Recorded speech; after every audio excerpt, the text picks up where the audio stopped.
Before we start, let's get something straight. I'm not on trial because I like the sequel trilogy. I feel what I feel, and I'm not apologizing for it. If you hate the sequels that much, that's fine. Go watch something else, and yelling AI at a sequel trilogy take is just a lazy way to avoid thinking about it. And honestly, that's how the sequel trilogy has been treated from the start. So with that out of the way, let's talk about Luke Skywalker, because his arc in the sequels wasn't a betrayal of the character. It was the most honest continuation of who Luke has always been.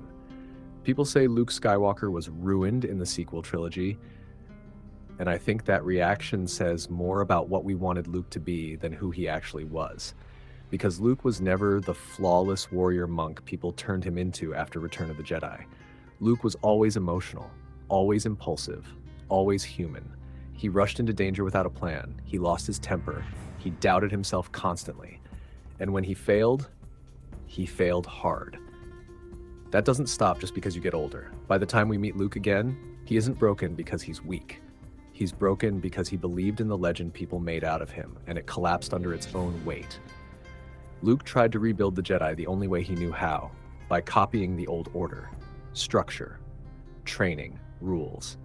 And that was the mistake, because the old Jedi Order didn't fall because they were evil. They fell because they were rigid, fearful, and blind. Luke sees that in himself when he looks at Ben Solo. And here's the part people hate to talk about. Luke sensing darkness in Ben and reacting instinctively isn't character assassination. It's the most Luke Skywalker moment imaginable. This is the same man who nearly killed Darth Vader in a moment of rage. The difference is that this time, Luke lives with the consequences. That 1 second of fear costs him everything.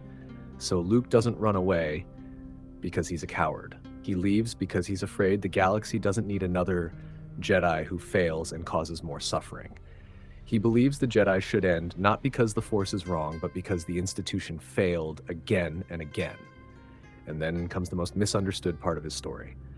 Luke doesn't die swinging a lightsaber through armies. He wins without killing a single person. He faces the First Order, not with violence, but with mastery of the Force so complete it borders on myth. He distracts an entire regime, saves the Resistance, confronts his nephew without striking him down, and becomes exactly what the galaxy needed him to be: a symbol. That's the final evolution of Luke Skywalker. Not the farm boy, not the knight, not the general, but the legend, earned, not assumed. And when Luke becomes one with the Force, he does it peacefully, watching twin suns, the same way his journey began. Not in anger, not in battle, but in acceptance. Luke's arc in the sequel trilogy isn't about failure. It's about understanding that heroes don't stay heroes by never falling. They stay heroes by learning when to fight and when to let go. Luke didn't lose his way. He found a better one.